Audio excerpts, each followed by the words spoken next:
जैसे ही मेजल अबोर हमारे हीरो को हाथ लगाने की कोशिश करती है ना, तो तभी हमारी हीरोइन एनेट वहां पर शानदार एंट्री देते हुए कहती है हिज ग्रेस से दूर रहो। और उसने मेजल अबोर के हाथ को पीछे धकेला था। तो मेजल सोचती है क्या ग्रैंड डचीज, वो सोचती है एक बार फिर से, ये एक बार फिर से हर एक चीज में इंटरफियर कर रही है। तो तब वो कहती है ग्रीटिंग्स योर ग्रेस। तो हमारी हीरोइन कहती है आखिर तुम हिज ग्रेस की तरफ कैसा इंसोलेंस बिहेवियर शो कर रही थी। वो कहती है इंसोलेंस, मैं तो बस ये चेक कर रही थी कि हिज ग्रेस वो अच्छा फील करे या फिर नहीं, मुझे लगा था शायद उनकी तबीयत ठीक नहीं है। तो हमारी हीरोइन कहती है ये इंसोलेंट ही है कि तुम एम्पीरियल फैमिली के एक मेंबर की तरफ हाथ बढ़ाओ बिना परमिशन के। क्या तुम्हें ये बात पता नहीं थी। वो सोचती है ये सारा कुछ सिर्फ ये इसलिए कह रही है क्योंकि मैंने बस ग्रैंड ड्यूक का हाथ पकड़ना चाहा। क्या ये कुछ ज्यादा ऑब्सेस नहीं हो रही। सच में ये तो हिज ग्रेस के सामने अपना टेम्पर दिखा रही है, ये कितनी इडियट है ना। लेकिन वो सोचती है आदमी तो नेचुरली पिटीफुल लड़कियों की तरफ ज्यादा प्रोटेक्टिव होते हैं, तो मुझे बस अपने आप को पिटीफुल दिखाना होगा। तो वो क्यूट बनने की नाकाम एक्टिंग करते हुए कहती है मैं तो हिज ग्रेस से बस प्रॉपरली बात करने की कोशिश कर रही थी, मुझे माफ कीजिएगा योर ग्रेस, मैंने आपके मूड को खराब कर दिया। तो हमारी हीरोइन कहती है बिल्कुल तुमने मेरे मूड को खराब कर दिया, बहुत ज्यादा। वो सोचती है हैं ये और विलन बन रही है। तो हमारी हीरोइन कहती है मुझे लगता है आपको ये बात पता होगी मिस मेजल कि मेरी रेपुटेशन कितनी ज़्यादा बुरी है और कैपिटल में मैं विलनस के नाम से मशहूर थी।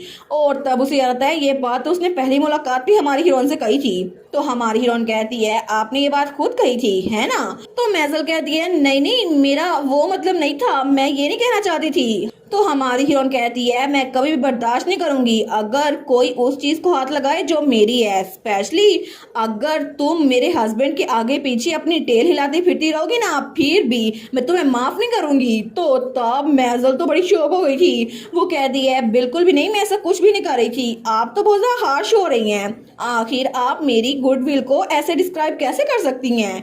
वो दिल में सोचती है ये तो सच में बड़ी ऑब्सेस लग रही है। तो क्या ग्रैंड डचीज वो हिज ग्रेस के सामने ऐसे एक्ट करती रहती है। हिज ग्रेस तो इसे थक गए होंगे ना। लेकिन हमारा हीरो तो बड़ा क्यूट से अंदाज से हमारी हीरोइन को देख रहा था, उसको तो हमारी हीरोइन का अपनी साइड लेना बड़ा अच्छा लग रहा था। वो सोचती है क्या मेजर के पॉइंट ऑफ व्यू में तो हमारी हीरोइन को विलनेस थी और ग्रैंड ड्यूक तो उसे डर के खड़े हुए थे। और हमारी हीरोइन उसके पॉइंट ऑफ व्यू में कह रही थी हिज ग्रेस मेरे मैन है, मेरे मैन को मुझसे चुराने की हिम्मत भी मत करना, मैं उसे तुम जैसे किसी इंसान से हारूंगी नहीं। वो सोचती है मुझे ये मत बताना कि हिज ग्रेस इस वक्त एम्बेरस हो रहे हैं, मैं तो इमेजिन कर सकती हूँ। तो तब हमारी हीरोइन कहती है आखिर तुम कहाँ देख रही हो। वो कहती है नहीं योर ग्रेस मैं कहीं नहीं देख रही। हमारी हीरोइन कहती है क्या तुम मेरे अल्फाज को याद रखोगी है ना, तुम समझ गई। वो कहती है जी योर ग्रेस। तो हमारी हीरोइन कहती है मेक श्योर करना कि बाकी यंग लेडीज भी इस बात को लाउड एंड क्लियर सुन ले कि ग्रैंड डचीज बहुत ज़्यादा जेलस वुमेन है और ये बात कि उनमें से कोई भी हिज ग्रेस के आसपास ना भटके वरना नताइज की जिम्मेदार वो खुद होंगी। तो मेजल को तो बड़ा गुस्सा आ रहा था हमारी हीरोइन पे, लेकिन फिर भी वो कुछ बोलती नहीं है। हमारी हीरोइन कहती है तुमने मेरी बात सुनी नहीं है, तुम मुझे जवाब नहीं देने वाली। वो कहती है जी और ग्रेस। तो हमारी हीरोइन कहती है अगर तुम्हें समझ आ गई है तो फिर अपने रास्ते पे निकलो। वो सोचती है हिज ग्रेस तो जरूर ब्रेन वॉश हो गए होंगे जो ये डचेस को कुछ बोल नहीं पा रहे और अभी भी ग्रैंड डचेस बिल्कुल टायरेंट की तरह बिहेव कर रही हैं, फिर भी उनके लिए तो डिफिकल्ट होगा ना कि वो यंग लेडीज को बुली करती हैं, स्पेशली मेरी जैसी इनोसेंट नोबल लेडी को। वो तो खुद भी बड़े डरे हुए लग रहे थे क्योंकि उन्होंने कहा था मेरे करीब मत आओ, वहीं पे खड़ी होके बात करो। शायद वो डरे हुए होंगे कि अगर वो मेरे करीब आए तो डचेस उनको डांटेंगी।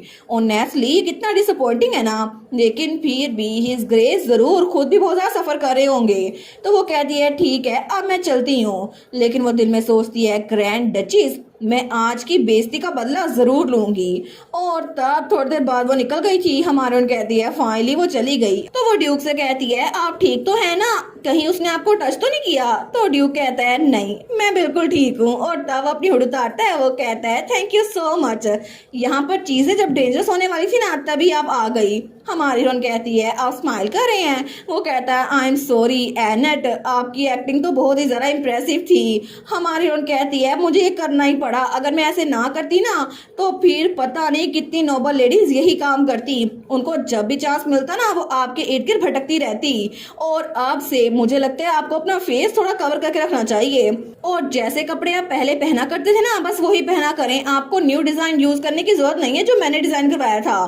तो ड्यूक कहता है क्या, लेकिन आपने ये कपड़े मेरे लिए खुद बनवाए थे। और हमारी हीरोइन को याद आता है जब उसने कहा था ये कुछ इस ग्रेस के लिए भी बना देना, तो बुटीक ओनर ने कहा था जी जी बिल्कुल हम उनके लिए ऐसे बनाएंगे योर ग्रेस। तो हमारी हीरोइन कहती है एग्जैक्टली आप तो पहले से भी ज्यादा हैंडसम बन गए हैं, आप तो सारी की सारी यंग लेडीज आपसे बात करने की कोशिश करेंगी, मुझे आपके कपड़ों को इतना नाइसली बनाना चाहिए था। तो ग्रैंड ड्यूक कहता है क्या लड़कियां मुझसे बात करने के लिए मरेंगी। वो कहता है नहीं नहीं ऐसा कोई भी नहीं सोच रहा, आपको गलतफहमी हुई है। हमारी हीरो सोचती है ऑफ कोर्स वो बात करेंगी ना, क्योंकि कभी इन्होंने अपने आप को शीशे में नहीं देखा ये कितने हैंडसम है। तो तब हमारा हीरो कहता है वैसे भी जिस इंसान से हर कोई बात करना चाहता है ना वो मैं नहीं हूँ, वो आप है एनेट। हमारी उन कहती है मैं, लेकिन कैसे। वो कहता है आफ्टर ऑल आप ही वो हैं जिसने इतनी आम सी लेक साइड को ऐसे ट्रांसफॉर्म कर दिया, और यहाँ पर आपके साथ वॉक करके मुझे रियलाइज हुआ कि ये जगह कितनी वंडरफुल बन चुकी है। हमारी उन कहती है सच में। वो कहता है हाँ बिल्कुल, लेकिन तभी वो कहता है आई एम सॉरी। हमारी उन कहती है सॉरी किस लिए। वो कहता है मुझे आपकी अकम्पलिशमेंट को पहले ही पब्लिकली अनाउंस करना चाहिए था और आपको प्रॉपरली अपना ग्रेटिट्यूड एक्सप्रेस करना चाहिए था ताकि सबको पता चलता कि आपने कितना अजीम काम किया है, और वैसे भी मैं यहाँ पर कोई ऑफिशियल इमेज नहीं रख सकता, इसी वजह से आई एम सॉरी। हमारून कहती है लेकिन योर ग्रेस क्या टेरिटरी में हर किसी को पहले नहीं पता कि ये सब कुछ मैंने करवाया है, क्योंकि जो भी पम्फलेट छपे होते थे ना वहाँ पर आपने हर एक बात पहले मेरे बारे में मेंशन की होती थी, और सारे के सारे शॉपिंग डिस्ट्रिक्ट हर एक नोटिस इस बात से शुरू होता था prepared personally by grand duchess her grace. तो तब जो कोई भी उस नोटिस को पढ़ा था ना वो कहते हैं वाओ हर ग्रेस डचीज ने ये खुद किया है, दूसरा कहता है कितना इनक्रेडिबल है। तो हमारी हीरोइन कहती है आपने तो ये सारे नोटिस ये तो पूरी टेरिटरी में पोस्ट भी करवा दिए है। तो हमारा हीरो कहता है लेकिन मैं सबको खुद नहीं बता सका ना, है ना। हमारी हीरोइन कहती है ये मत कहे ना, आपने पहले मेरे लिए बहुत कुछ कर दिया है। वो सोचती है शायद इसको गिल्टी फील हो रहा है कि ये मेरी इतनी तारीफ नहीं कर पाया, लेकिन कितना शर्म की बात है ना, अगर लोइस मेरी पास्ट लाइफ में मेरा बॉस होता ना तो मैं हमेशा काम के साथ लॉयल रहती। मेरी मिजरेबल प्रीवियस लाइफ जहां पर मैं जितना मर्जी काम करूं कोई भी मेरी एफर्ट्स को एक्नॉलेज नहीं करता था। तो ग्रैंड ड्यूक कहता है इसके अलावा मुझे आपसे एक और चीज की भी माफी मांगनी है। आई एम सॉरी मुझे अभी यहाँ से निकलना होगा, क्या ये ठीक रहेगा। हमारी कहती है अच्छा। वो सोचती है फाउंटेन शो वो तो खत्म हो गया है तो लोग फिर से भीड़ बना के खड़े हो जाएंगे, लेकिन ऐसा लगता है कि लोइस की हालत बिल्कुल भी अच्छी नहीं लग रही, इनको तो ठंडे पसीने आ रहे हैं, लगता है इनको थोड़ा बुखार भी हो रहा है। फिर भी अभी जो कुछ भी हुआ ना शायद ये थोड़े से टेंस हो गए होंगे, लेकिन इस कंडीशन में भी ये मुझे पीछे छोड़ने की वजह से सॉरी बोल रहे हैं। वो कहती है आप फिक्र ना करें प्लीज सेफली वापस आइएगा लोइस। वो कहता है जी आई एम सॉरी। हमारी कहती है और माफी मांगने की जरूरत नहीं है, लेकिन तब हमें कुछ घंटों बाद उनका मेंशन दिखा जाता है। तो हमारी हीरोइन फाइनली बेड पे लेट गई थी। वो सोचती है आज का दिन कितना बिजी और एग्जॉस्टिंग था ना, मैंने तो अपनी लाइफ में कभी भी ऐसा फील नहीं किया, कितना मजा आया। मैं कल रात जागती रही थी और आज सुबह भी जल्दी उठ गई थी, लेकिन सबका रिएक्शन कितना पॉजिटिव था, कितना अच्छा लग रहा है। तो तब वो करवट लेते हुए सोचती है मैं तो बहुत ज्यादा थकी हुई हूँ, मुझे लगता है मुझे सो जाना चाहिए क्योंकि आज की रात डेफिनेटली मुझे गुड नाइट स्लीप आने वाली है। लेकिन कुछ ही मिनटों बाद हॉल में से किसी के भागने की आवाज आती है और तभी कोई हमारी हीरोइन का दरवाजा खटखटाता है। वो कहता है प्लीज योर ग्रेस दरवाजा खोलें। हमारी हीरोइन कहती है क्या इस वक्त यहाँ पर कौन आ गया। तो वो दरवाजा खोलते हुए कहती है आखिर हुआ क्या है, यहाँ पर कौन है। तो वहां पर उसका गार्ड सर नोटन था। वो कहती है सर नोटन क्या हुआ है। तो वो तो बहुत ज्यादा भाग के आया था। वो कहता है योर ग्रेस प्लीज। हमारन कहती है सर नोटन हुआ क्या है। तो नोटन कहता है please your grace his grace को बचा लें, ड्यू की हालत वो बिल्कुल भी ठीक नहीं है, सिर्फ आप ही उनको बचा सकती हैं। तो हमारी सोचती है क्या उसकी हालत जो मैंने शाम को देखी थी क्या वो बुरी हो गई है, लेकिन कैसे, मुझे लगा था वो ठीक हो जाएगा, लेकिन आखिर उसकी हालत इतनी बुरी कैसे हो गई। और इसी के साथ ये वाला पार्ट यहीं पर ख़त्म। तो आप लोग बताइएगा आप लोग को ये पार्ट कैसा लगा, और वीडियो को लाइक और चैनल को सब्सक्राइब लाजमी कीजिएगा। बाकी वीडियोस का लिंक भी स्क्रीन पर नज़र आ रहा होगा, तो काइंडली उनको भी चेकआउट कर लें। और thank you so much for watching my videos. Stay safe, bye bye.